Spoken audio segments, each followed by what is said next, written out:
welcome. You join me here on a beautiful Saturday afternoon in early January. It's 10th of January 2026. And I say it's a beautiful afternoon, but it's actually been an absolutely shocking week. Storm Goretti came through here 2 days ago and was absolutely devastating to Cornwall.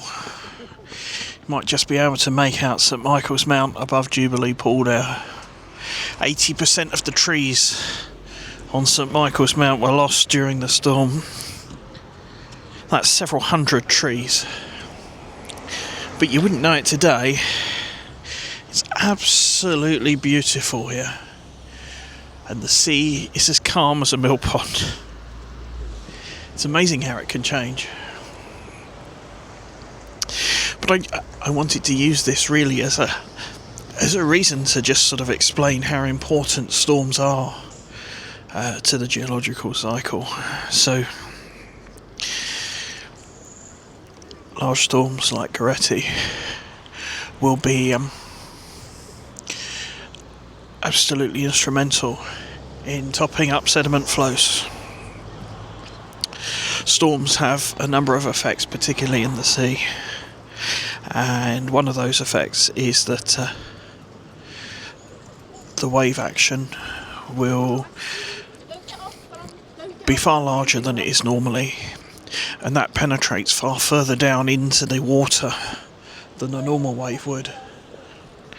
And what that does is it stirs up sediment that may not have been stirred up for a little while otherwise. May have been there in some cases for thousands of years, depending on the size of the storm and the size of the waves.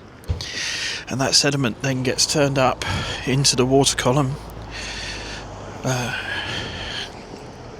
it gets redistributed. It gets moved along in the direction of the longshore drift. In this case it's west to east, and that sediment is then used to replenish beaches further up the coast. Also, I think I may have explained previously that the size of grain, we use the term grain size, you may use rock size, but the size of the grain that is capable of being moved by the water depends on the amount of energy in the water. So if you think about it, you know, you're looking at a tidal estuary, something like that, or a creek where the water barely laps in and laps out. You get the finest grain size, that sort of thick, oozy mud and silt. Whereas you come to a big stormy beach, you know, you can get great big cobbles and boulders of several tons that are moved around every tide. And these big storms, what they do is they'll move. You can see down here, look, this is a bit of a storm beach. There's lots of big boulders down there. And storms like Goretti, they will move those boulders around and again help to replenish the beach. In this case, further to the east. Just gonna look back towards Jubilee Pool for a second. It's pretty stunning here. Look at that reflection. Isn't that beautiful?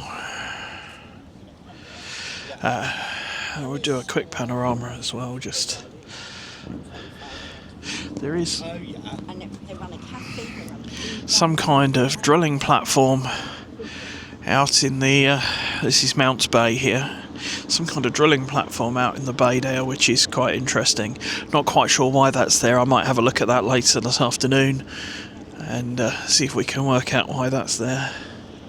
And then that's round towards Mousel, and then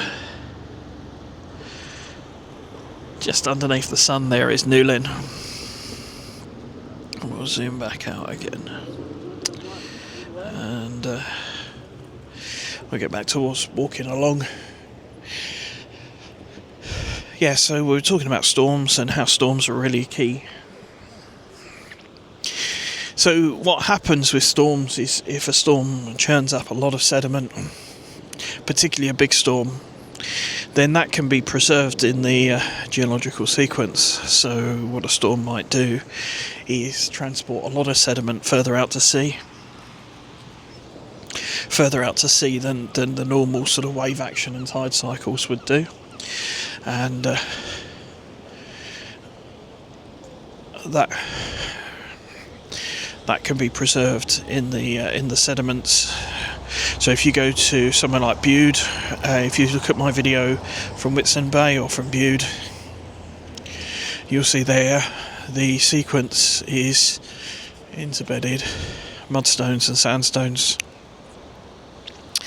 The mudstones there tend to have formed over thousands of years, potentially hundreds of thousands of years in some cases, whereas the sandstones tend to form fairly rapidly, possibly in some cases a matter of hours, but typically in months or a couple of years in high energy environments or higher energy environments. Obviously if they were the highest energy environments, there'd be larger clasts of gravel, cobbles and boulders. So that's effectively how these big storms work. And you would imagine that the Storm Goretti, where you see the massive waves, that we didn't actually see that many on the news because it was dark, but there were some massive waves. You go down to places like Sun Cove, there was some severe damage. Reports of one person having to physically hold their window closed because the thing had blown open in the storm and damaged the window, and the glass was bowing inwards. I mean, just imagine the phenomenal force there. The number of trees that have come down in Cornwall, the number of roads that were closed, is absolutely staggering. But now the sea has returned to this calm, tranquil strait. I mean, this doesn't look like January. Obviously you can't feel the temperature here, but just going on look alone, you know, you'd say this was the calmest period of the summer. And yeah, you just couldn't tell that anything had happened here recently by looking at the sea at the moment. So all of that sediment that was churned up 2 days ago by the big storm will now be settling out because there's virtually no energy in the sea at the moment.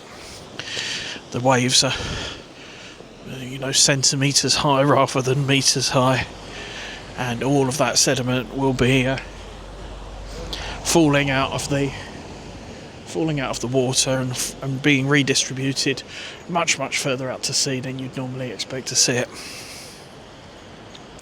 That is, of course, until the next storm. I think it's fairly widely accepted now that climate change will bring us bigger storms and more frequently. I think Storm Goretti is probably a good example of that.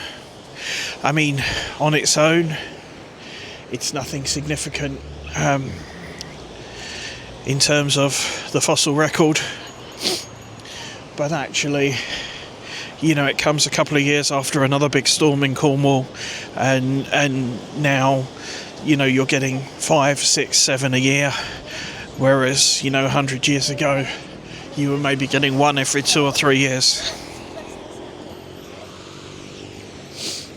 Fortunately, in this case, the direction from the northwest is not an uncommon direction to see heavy winds from in Cornwall. Cornwall's used to receiving strong winds from the west, southwest and northwest, so that's the prevailing wind direction. So that was helpful. If we'd have had winds of that strength from the south or southeast, then it would have been far more devastating, because Cornwall isn't used to seeing strong winds from that direction.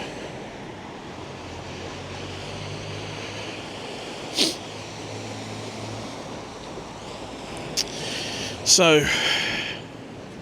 see if I can get down to the beach in a minute and get you some imagery from the beach. It's absolutely beautiful here in Penzance. It's the second weekend of the year. With beautiful wall-to-wall sunshine.